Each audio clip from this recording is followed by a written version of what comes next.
Yes.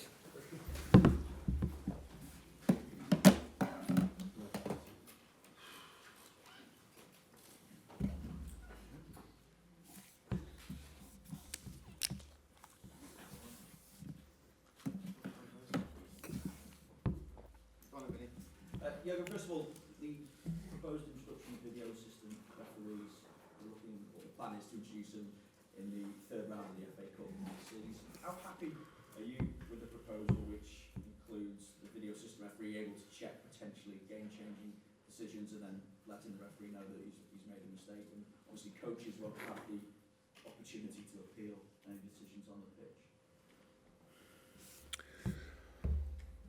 Actually, I think it's time to test it. So that we now, meanwhile, we speak for a while about it. We are not obviously not 100% sure how it could work, and nobody's 100% sure. So that's why I think a test makes sense. Sorry, that will not be the solution, because let's take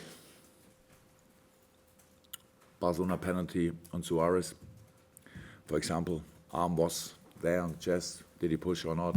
So is it to 100% too clear in a video situation? Would that be a situation where you say no penalty or whatever? I think it would help a lot in offside situations, because it makes life easier for the referees. They have the headset, so they could say that meanwhile always the game is running, like until one is close to the ball. So this time already you could use for knowing more if somebody has a better view. Yeah, I think it's good to test it, and we will see how it works in other sports. How we all know, it works pretty well. So why it shouldn't in football? We think always about the break and then discussion and all that stuff. There are a lot of discussions on the field in difficult situations, so you could minimize these discussions and give the ref a little bit of time to make the right decision. I think it would take pressure off them, from them, and that's good. So yeah, I think it probably will be good, but we'll see. As a manager here, what's the right way, do you feel, to create perfect atmosphere within the dressing room before kick-off? Is it music, discussion with players? What happens here at Liverpool in the dressing room before a game? What? Why you ask this? Because the question could end in the moment when you say in the dressing room. In the dressing room. But because it's what in the dressing room stays in the dressing room. What do the players need to relax? Is it a case of and maintain focus as well? Is it a case of listening to music, or are they talking to you? Are they talking to the coaches? Yeah, all of them. So what's the best? They all. So that's individual. So yeah, they have headphones, headsets, whatever. Yeah, and so everybody can hear what he wants to hear. That's it. And of course we talk to the team, to single players. Yes, all of them, all said. But it's not a party before the game, actually. So it's not that we have to remind ourselves, oh, and now we have to play. It leads to the game. That's how it should be. What do you hope your players have learned from the season? Because we keep touching on it. The form against the top six is akin to a side that is right up there challenging for the title. So what do you hope your players have learned from the season going forward that will, I suppose, make them stronger and be able to maintain the consistency that will see a title challenge materialise? We will see what we've done, but it's not. This game is in a few ways really special, because even if we would have won all the games against other teams, Burnley is special, because they have the clearest plan of all these teams. That's why they are. I think Burnley is happy with the position in the table. That's why they have this comfortable position. It's 100% clear what they do in it, but it's 100% clear that it's not easy. So it's not about how other teams play football. They play different to Sunderland. They play different to a lot of teams. Hull, meanwhile, plays completely different. All that stuff. So there are different ways. But with Burnley, it's clear what you have to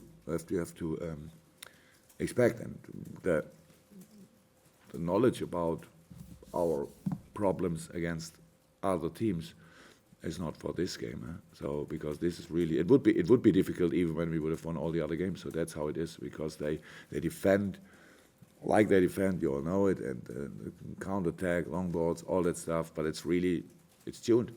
So they know about it. Where Barnes or Vokes are running, where Gray's running, and all that stuff. So that's channel balls in behind, set pieces, all that stuff. So you know it. That can't be easy. You have to.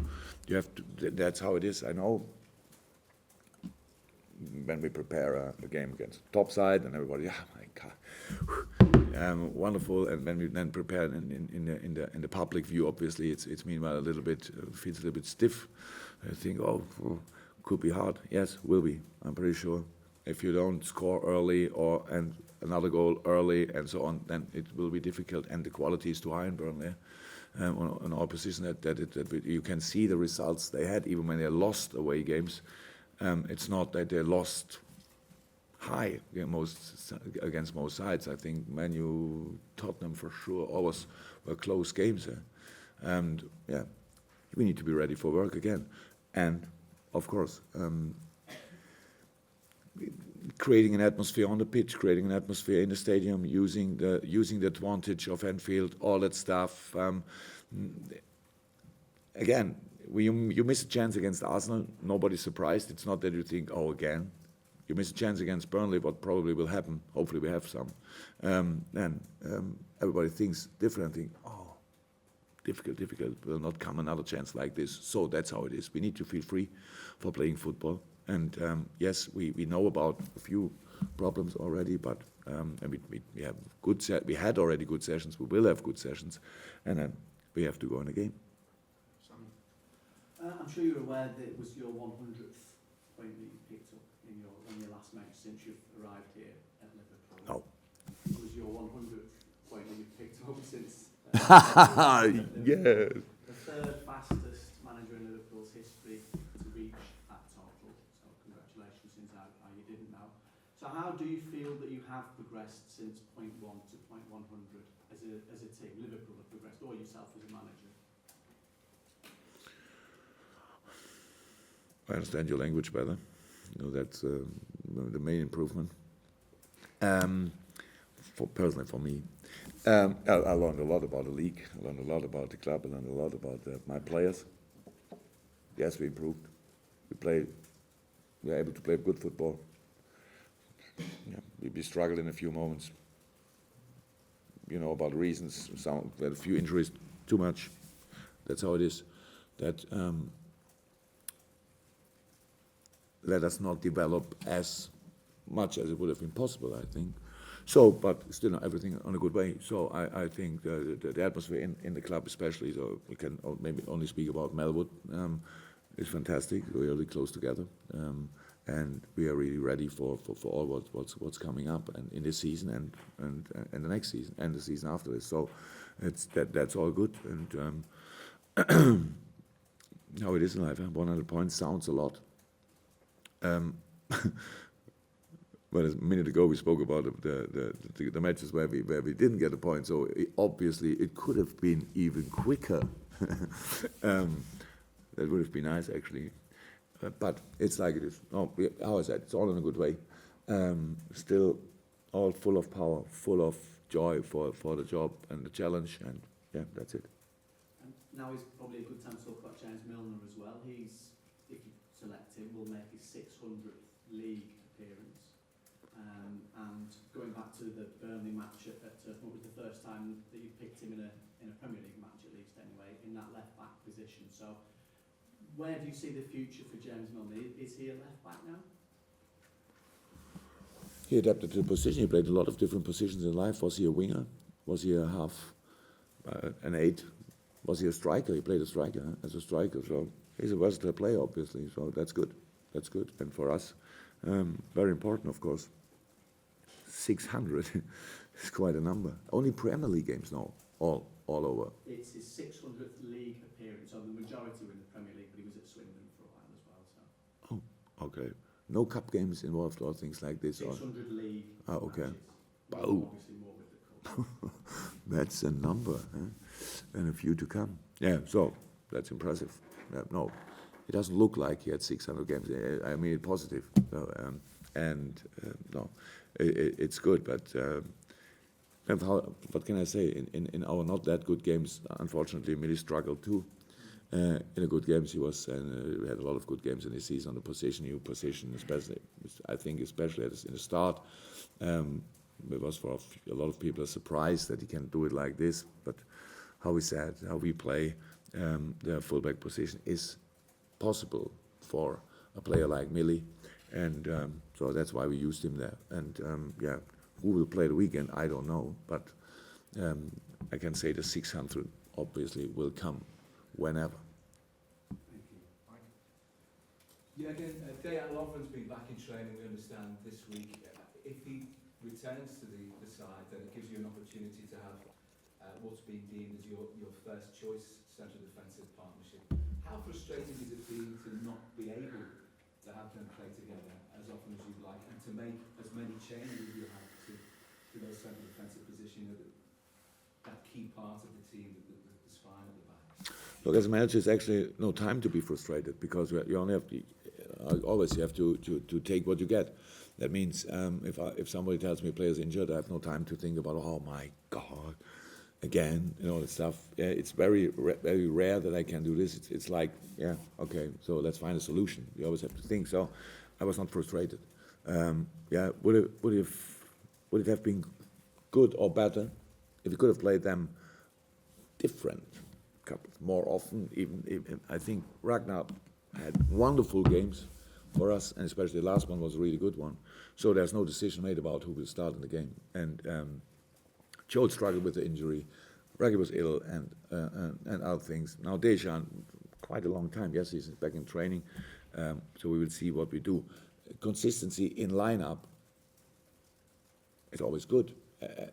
As often as you can play together, that's only good for the team, because the things you learn from each other, about each other in the game, how you're moving, what's your strength. It's without thinking about it, it's about knowing, feeling about it. He's doing his steps out, so it means I have to protect this situation. As in the center half couple, that's pretty important. But we had the situation like it was, and so I think we made the best of it. And now they're in this moment, they are all fit. So now I have the choice, and I will use this opportunity. Liverpool's home record is very good. Burnley's away record is poor. There's no getting away from that. But they've shown in recent matches. I mean, last week at Swansea they were very unlucky. Swansea were in really good form against Arsenal recently as well. And they're a hard-working team. I think their running stats compare with pretty much the best of sides. So they're capable away from home of causing difficulty for you. That's how it is. How I said, the away record obviously is not good. If you look only at the numbers, then that's pretty obvious in comparison to the home record, especially. And but it's not that there are no chances in the game or whatever. It's always the situations are similar. Sometimes they use the situations, sometimes not. And for the other teams, it was always really hard work to do it. So we only have to be ready for hard work. If we do this, then I think we have a bigger chance to win than to lose. But that's first of all what we have to do. And there's nothing decided before the game, how always in football. That's a good thing. Nearly everything is possible. That's another good thing, what nobody really likes, especially when you think about that we also could lose. That's the situation. We have to take it. We have to take it like it is. And I don't think we respect Burnley a lot, not only because we lost there, because of the season and how I said, the style of play is clear. But that means so they are good in it, as good as they want to be. Maybe not always. I think Jordan is not always 100% happy, and especially with their results, but with performance maybe more often than with the results. So they think they are close to it. We think too we are close to change the situation, and so we will try all we can. That's all. You cannot compare Premier League teams to each other. So only we do it because we split the league in the teams we obviously win against and all the rest. And that's it. And Burnley is then one of the other teams, but a good side, and we need to be ready for it. So obviously, there's been a lot of talk about your record against those teams in the bottom half of the table, outside it, in the media and wherever. How much is it spoken about within the squad and within the club in terms of how results have gone against those 5 defeats against those bottom half teams? No, of course we spoke about the things we have to do, but not in case of it. That's a team from, I don't know, the lower part of the table or whatever. It's a specific kind of play. Of course, we spoke about it. Now I said already. I know what people say, and that looks like this. It's not the first time that people say something like this. That I don't have a plan B or whatever. Actually, I don't mind. But it's, yes, we know how to play. But in the end, you have to come into specific spaces. And in the specific spaces, you have to make the right decisions. There's nothing you can do when you say, okay, we only concentrate on set pieces, or we only concentrate on counterattacks, or we only concentrate on counter-pressing or whatever. That's not like this. It's an all-around challenge. We need to be as good as possible in all these things. But we were often enough in all the games in the right spaces. Maybe apart from the first half against Hull. But then we didn't make the right decision. So what can you do now? You can say, yeah, then you have to make the right decision. Or what my job, how I understand it, I have to help them to find the right decision more easy. That's what training is for, and that's what we did. So yeah, it's a challenge. We knew it after the Arsenal game immediately, that this will happen in this press conference, and you will ask these questions, and I will probably give these answers. At the end, how I said it a few times, we have to prove it on the pitch. And before the Arsenal game, the mood here was quite optimistic, but I think a lot of people thought, yes, until now it was like this, but if they lose now against Arsenal too, then they have really problems. So I was not sure in the last press conference that we will win against Arsenal. So in this moment, I'm not sure that we will win against Burnley, but I'm quite optimistic. That's all, because I know about the boys, and as long as we can bring 11 of our boys on a pitch, we always want to be competitive, and that's what we have to be in this game too. Nobody should expect an easy game, and if nobody expects this, then we are ready for the fight we will face. So it's doing the same things better rather than coming up with a specific plan Yeah. to... Yeah, a few things we have to change. Yeah, that's how it is. It's not, we don't play checker, so it's not doing this and that. But sometimes it's a little bit like this. You have to bring the right players when you know how they defend in kind of a 4-4-2, where the spaces, it's not new. And always spaces then around because the pitch is too big. Okay, our pitch is not that big, but it's too big to close all the space. So then you have to play quick in the right spaces, speed up, and change the situation for them, and use the timing advantage for your advantage, and that's it. So yes, we know we are long enough in the business. We played enough games like this. That's how it is. We played this kind of football. Not only everybody forgets it, and it looks like we forgot it. We didn't. But it's about making the right decision at the right moment. And if this would be the most easy thing in the world, we would all be a little bit better in the things we do. Melissa, anything? Glenn? Is there just an injury update for Sturridge and Hens? No. Not available. Any other team news, Jerry? Any other players that aren't available? Any players coming back? Coming back. Unfortunately, Roberto Firmino struggles a little bit. He felt something after the game, and until now, in this week, he couldn't train. So we need to wait a little bit more, and then we will see.